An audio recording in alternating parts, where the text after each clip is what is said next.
So what do you call yourself? Welcome to the LaTangela Show. Hey. Yeah, what can I do for you this fine day? This is your destiny. Hot, hot, hot. Right now. Welcome to the LaTangela Show. Kick it. Come on in and enjoy yourself. Right now. We gon' party like no one else. Welcome to the LaTangela Show.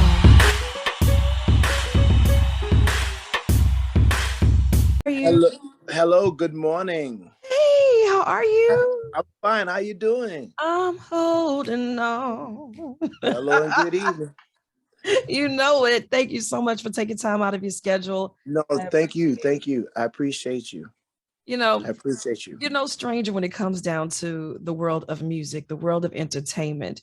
I love the fact that you're so able to portray the art of storytelling through what you do. Introducing to our viewers and to our listeners different styles of culture, storytelling, the story behind the story. I believe that you embody all of that. Tell us a little bit about your walk as the newly recognized international face of making it happen when it comes down to the African percussion. Ah, wow. Thank you. That's oh, Miss Faye, thank you. That's a good one. That was a good one. I will say it's been a long journey of 40 years of trying to get to a way where where people can see the instrument in its full form and its full potential and its full truth. Right. Yeah, being a practitioner of traditional West African music for 40 years of my life, I've been blessed to be able to play this instrument not only in its traditional way of life, but also in a way of life where it wouldn't be seen in a traditional format. I like being that. being able to play this instrument in different genres of music, whether it's in straight ahead jazz, contemporary, R&B, gospel, fusion, now hip hop, pop, etc.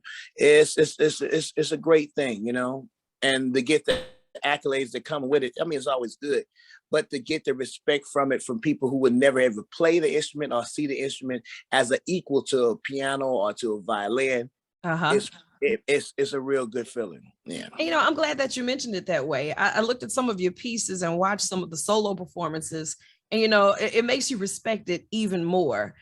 We always appreciate the tempo and what the drum brings, but as a solo, and especially when you're putting your heart and your soul into it, is there ever a time where you sit there and you tell them the mood, where this piece stems from, to be able to really paint the full picture?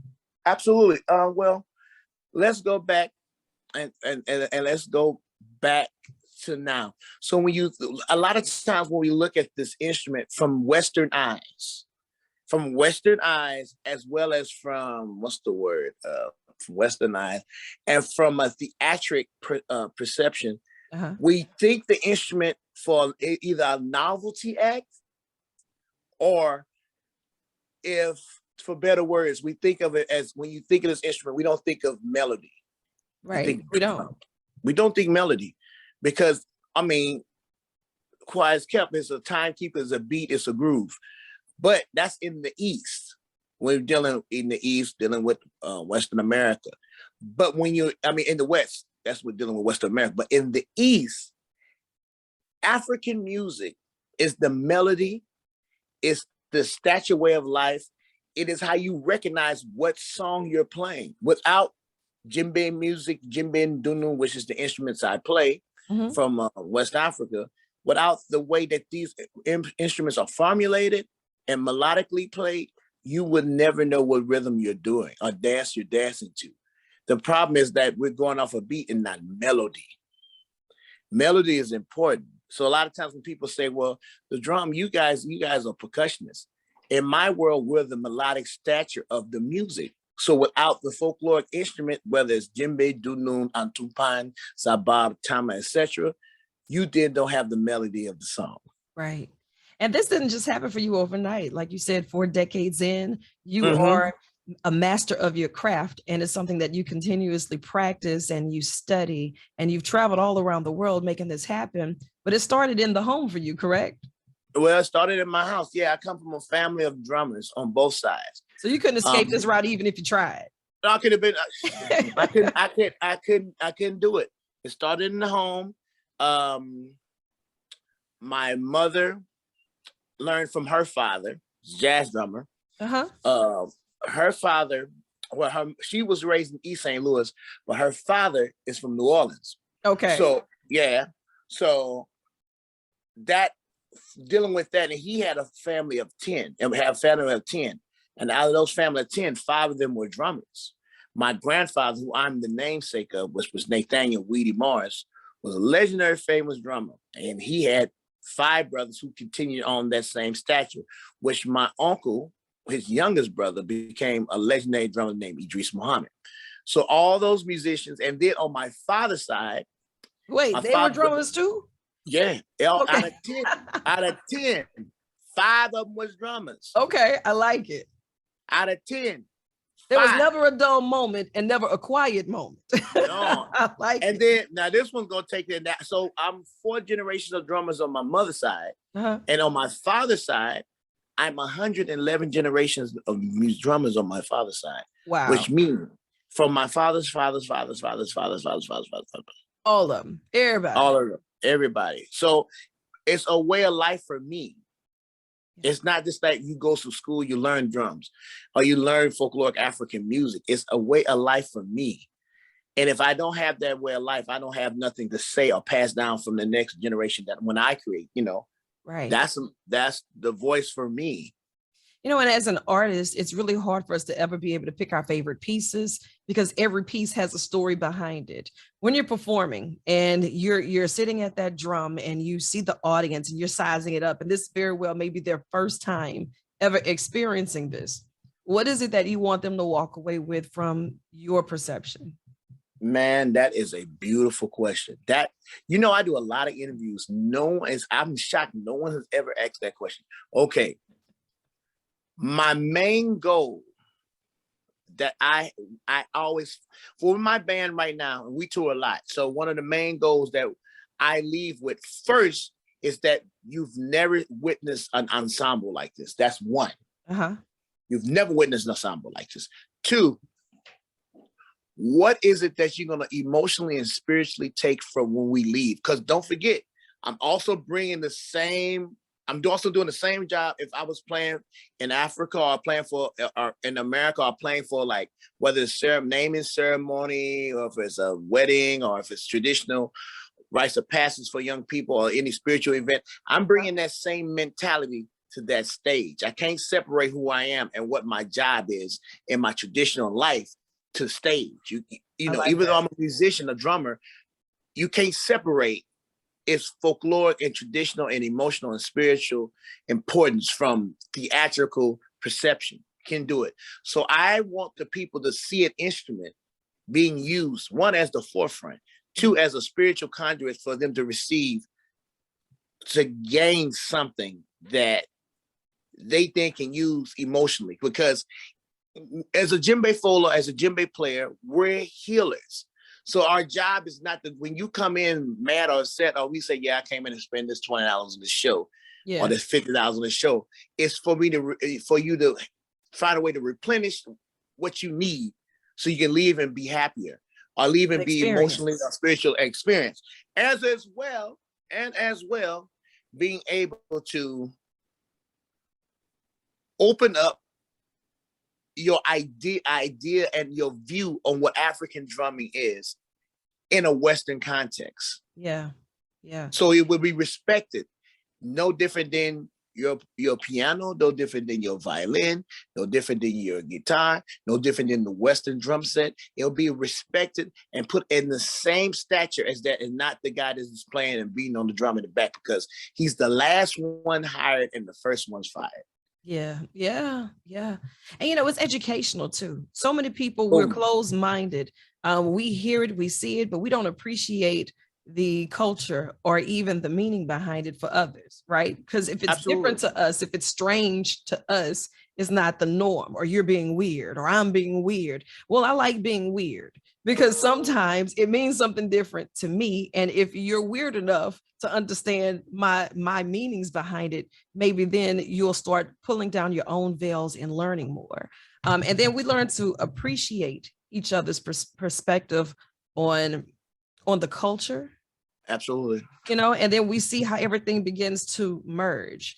From the African drums, you'll even take that into some of the jazz, you'll take that into gospel, you hear some of that in the hip hop now. But and which is generation, right, yeah. And this generation is so microwavable. You know, they think that everything is instant, but with somebody who has been putting in all of the work for 4 decades, you can appreciate a solid piece more so than someone who just said, let me sample something, and they don't have a meaning, a rhythm, or a rhyme behind it. You know, now you get into now we talk the same language, and that's what has happened. I mean,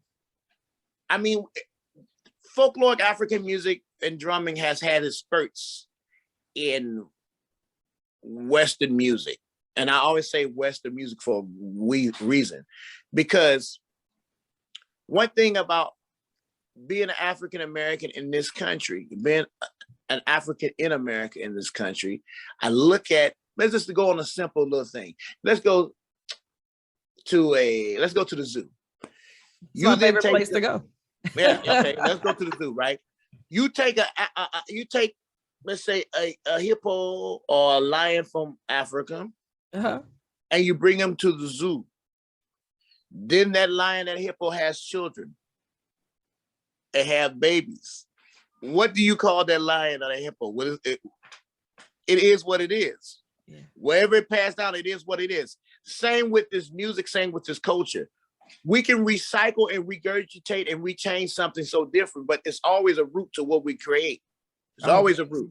Always a root. So now, after years in the 70s and the 60s, you found ways of a lot of African artists and a lot of artists that are from the States going back to and starting to integrate African music into their music. And then you starting to see it in the 60s. It was always certain time periods. Now, implementing it is different than having a face for it in the industry. Now you have your Whiz Kids, your Burna Boys, your Davidos, your Tims, all these different artists, amazing artists who are African artists now implementing a new sound and genre in the West. So we're starting to see that younger generations are getting heavy in depth into this. But there is a day coming, and I'm shocked, even for my personal work, for my personal album that I did. So I did an album about a year ago that came out, and that album became the top 10 albums in Time magazine in 2021. Congratulations. Yeah. Now, I'm a djembe player. Now, I never would have thought that this album would have came to the top 10 albums in 2021. But that's also saying that, and not in the category of global music, but in the jazz category, in the best jazz soloist category. Wow. And the Grammys, for the Grammys. Now we're talking the Grammys now. That is amazing. So we're looking at the Grammy nomination, we're looking at Time magazine being right under Donda for an album that's focusing around an instrument that's found its way to be connected to different genres of music with the root of folkloric drumming in it as the heart of it, to now being nominated in the Grammy, to now being in Time magazine. And it's going back to what you said.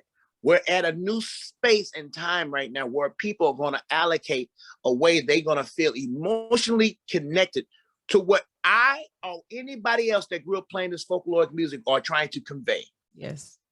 Yes. So that means things change. That means our ways of life change. That means our views change. That means our perception of what we are trying to acknowledge and what this is changes, and our whole emotional content changes from where we're going to futurely delve into a new idea, a new identity, a new emotion, and a new innate thinking that people will change and have. Right.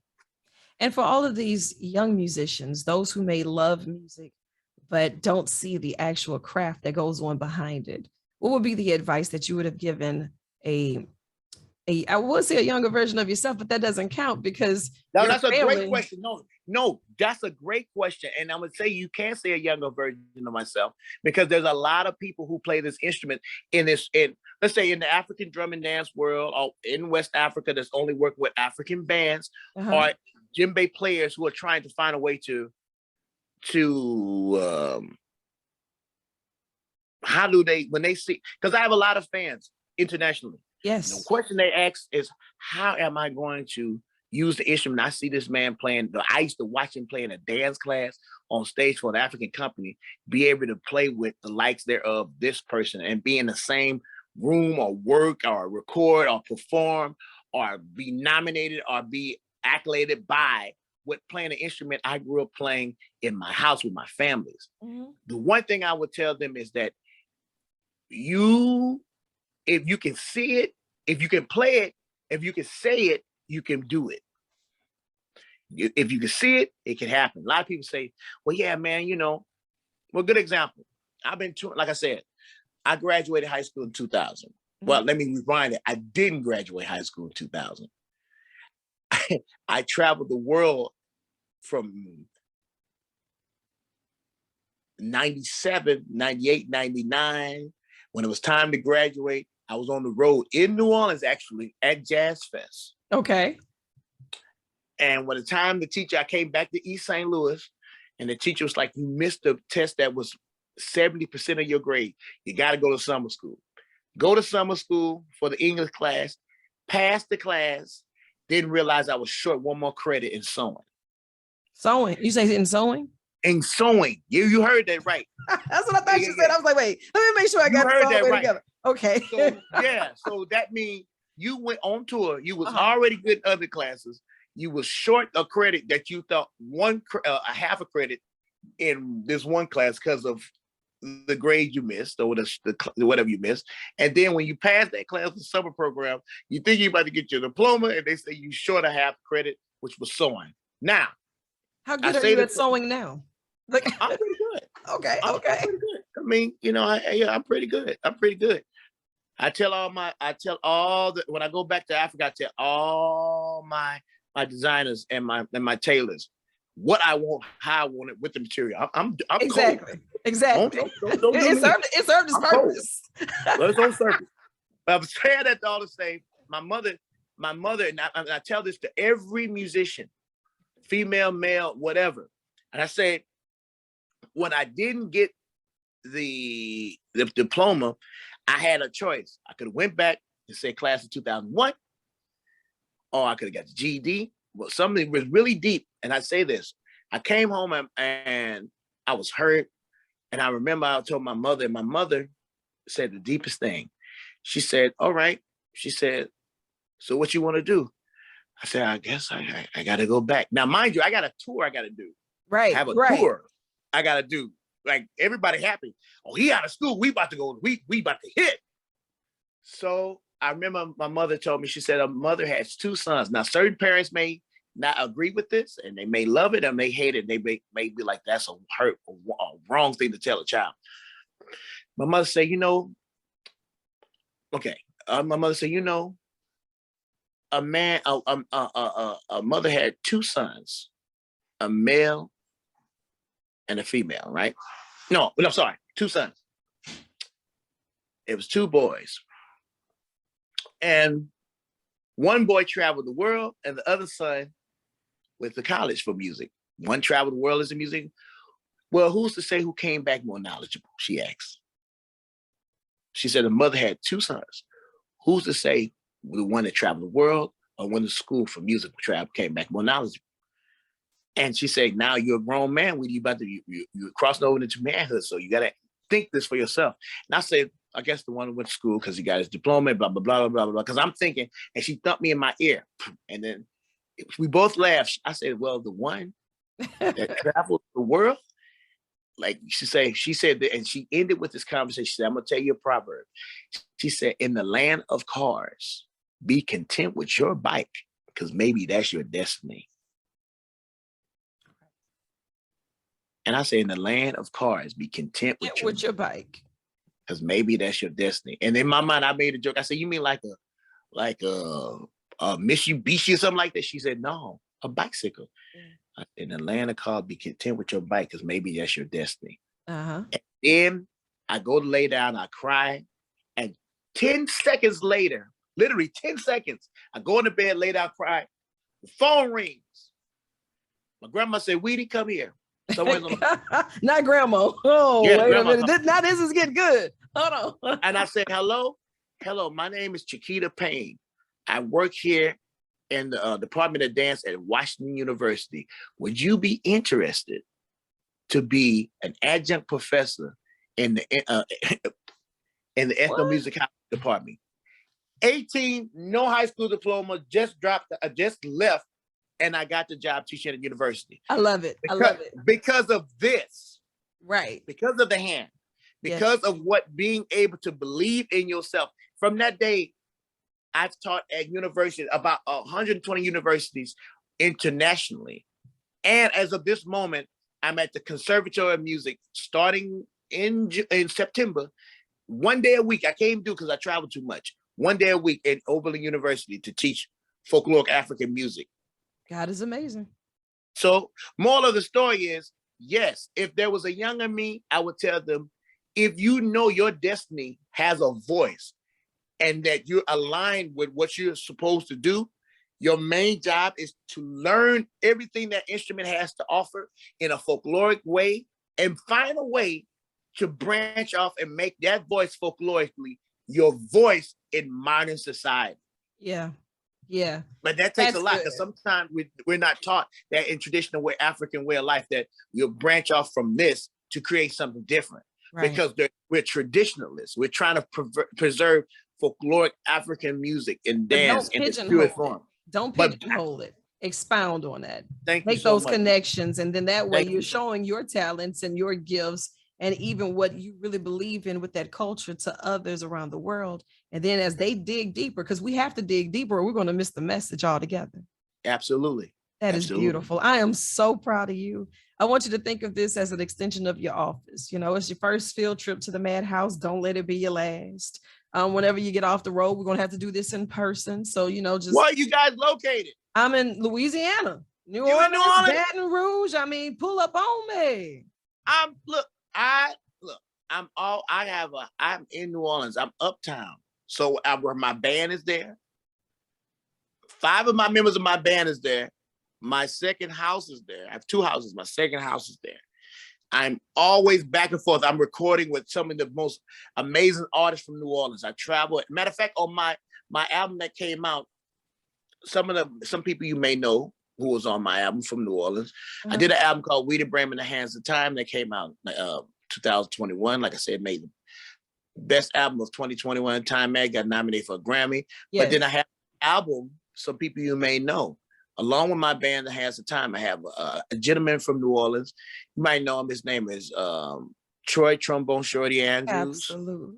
Another young lady by the name of Terriana Tank Ball that's on my album. Absolutely. And another gentleman that I travel around the world with, who's one of my best friends, is a gentleman by the name of Christian Scott Atunde Adjua. That is beautiful. And along with a lot of other amazing world-renowned musicians that are on my album. But those 3 people are my hearts. They're my good friends. Those are my family, and I appreciate and love those people. And so of course, besides my mother having direct lineage from that beautiful area, and me having lineage from the area, I love that city.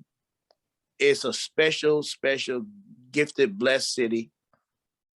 Yeah, so it's definitely a place and space when you visit or when you're from there, you take it with you around the world and you never forget it. No matter how far, how fast, you'll never forget. You're from that area. See, I didn't know. Yeah. That's okay though. That's okay. You're stuck with me now. You can run, but you can't hide. You're stuck with me now. So I look forward to this. I really do.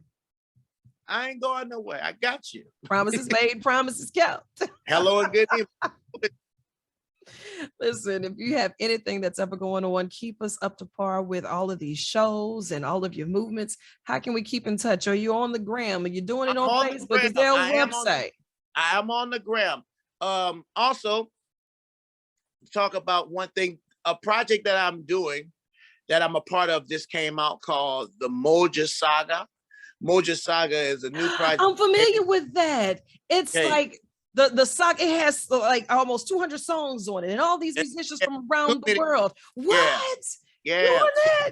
Yeah, so I'm the executive producer of this project, Get along out with of here.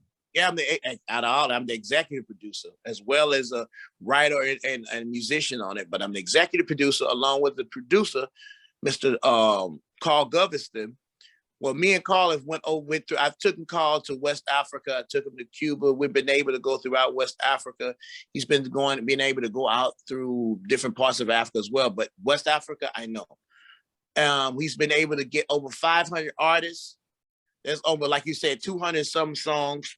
And there's a lot of amazing musicians from the city on this project. I tell you what, listen, let me go ahead and get on my soapbox right now and tell you this. Next time you find over 500 artists and I'm not one of them, we gonna have us a problem out here in these streets. Now, wait a minute. Let me run and holler at you. We gonna have us a problem out here. First of all, good right now. We good right now. Oh, wait, we ain't good. Let me hold on. So you an artist too? Yes, don't mess around. Yes, absolutely. Musician? Absolutely. Singer, songwriter, just the official noisemaker of the South. Wait a minute. There's a microphone. I'm here. Wait a minute. Now, okay, look, see, people that's watching and listening, this is where this is where you start to see the connection happen. Once we are finished with this interview, we got to exchange information. Absolutely. This is how you do this. See, a lot of people think it's just like, this is probably not professional, but we got to exchange info. We're going to. We will do that.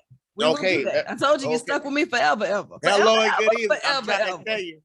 Forever. So, yeah. So, had I known that, had I known that for my own project and for this project as well, but see, that's the good thing when you meet great people, you find out you're able to connect with them on different levels, different formats. That's what it is. And it's timing. Absolutely.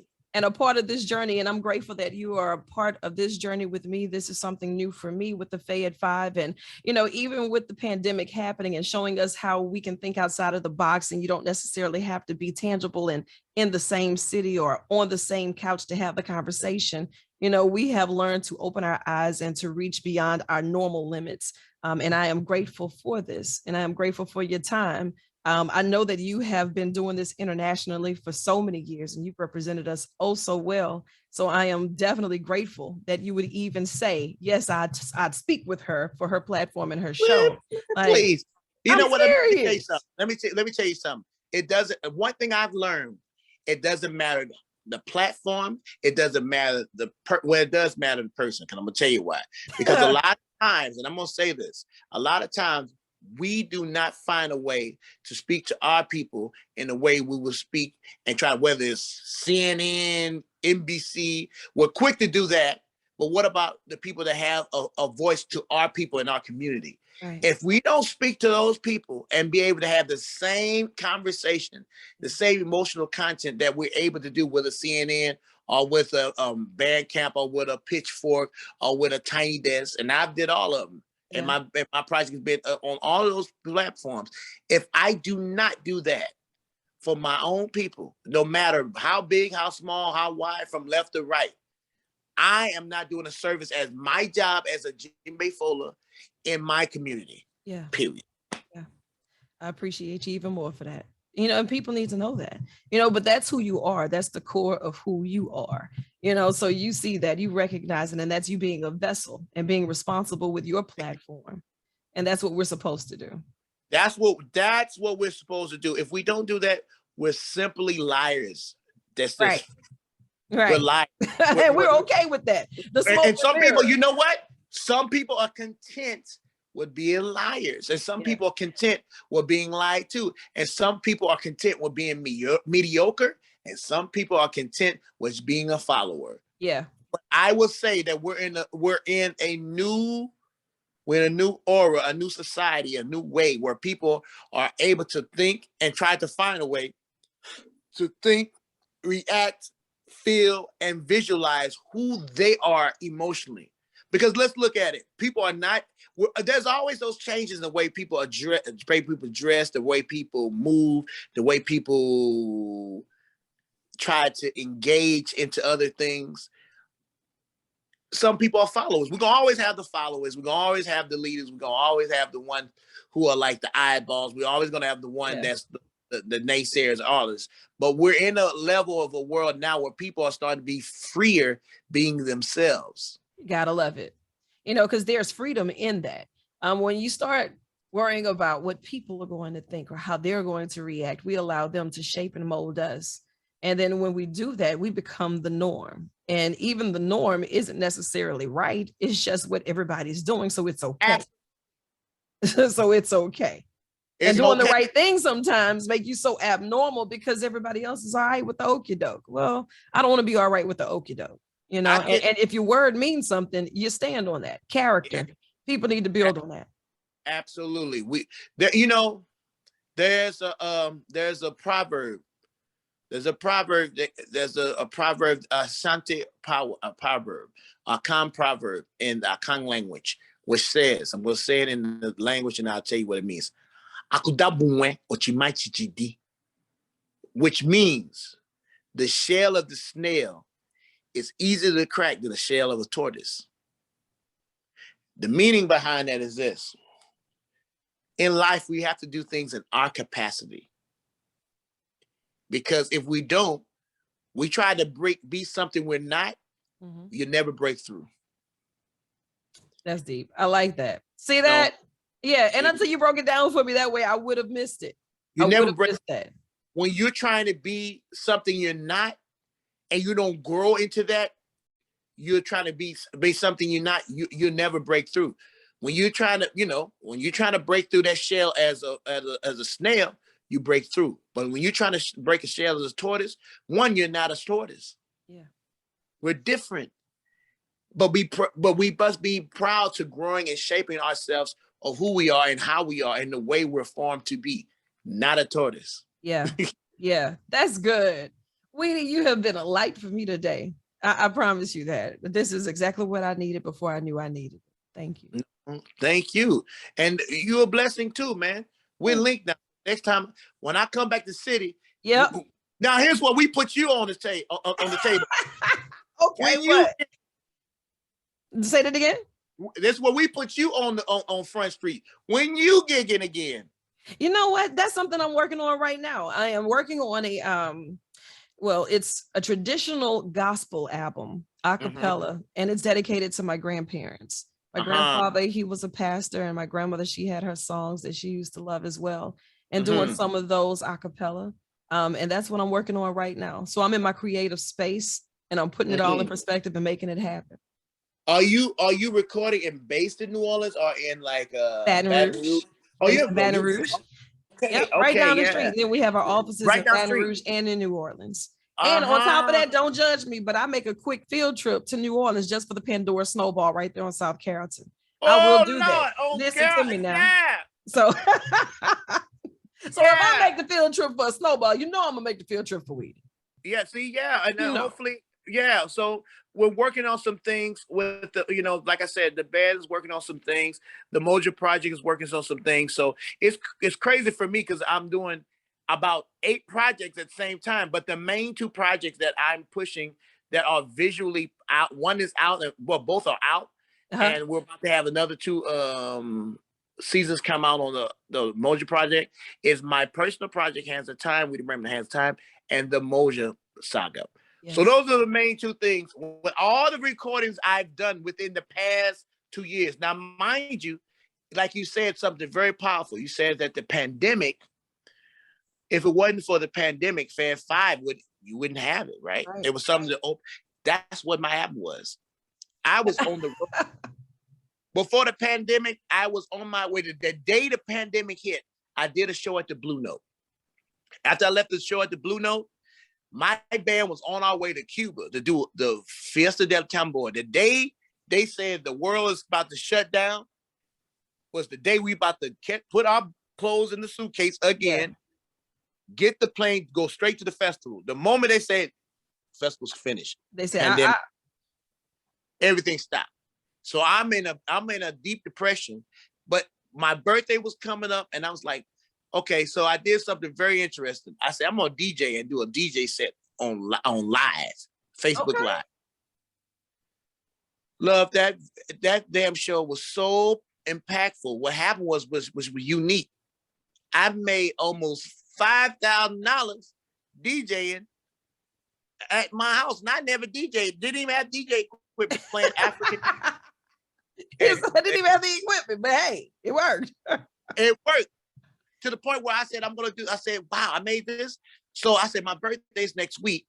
And I did the first ever international percussion festival on Zoom. 300 spots, all the spots was filled up. That is awesome.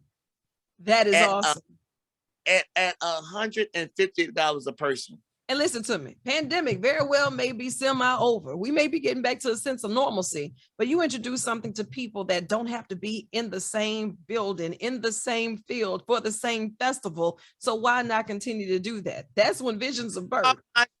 Double paid. You tell them, hold on, there's more. We'll be back. You watching from the live show, you can live to watch. You got to pay for the stream. Yes. Yes. Story. Yes. I'm right along with you, my sister. The pandemic was sad, but just like the resiliency of African people around the world, we were able to do what we needed to do so we can provide and be what we need and who we need to be. Right. Right. And there's always a test and a testimony. And I think the more that we grow and the more that we see it and we recognize the small, still voice and we see the miracles and the wonders that's happening in the now, we stop worrying about the future so much, because every day is just something different, something that we really need and something that's going to make us better. And when we're better, we can make those around us a lot better. 100%. In French, that's 100%. Love it. I love how versed you are, especially you travel around the country. So you have a piece of this and a piece of that. Oh man, all of it. You have to bring it with you, right?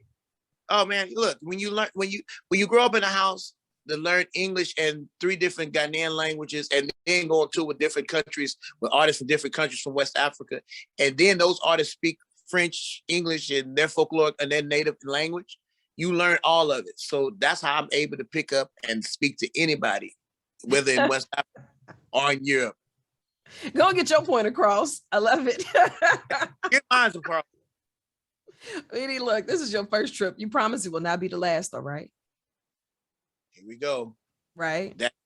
I'm telling you, when y'all come back to the city, where you're playing at, I'm gonna come, and vice versa. All right, good. There it is. So listen, don't you hang up. That's what I'm saying. Don't you hang up now. Don't you hang up. Don't you hang up. We got work to do. So you chase the sun or let the sun chase you. But either way, get after it. I love you. And there's absolutely nothing you can do about it. Thank you so much.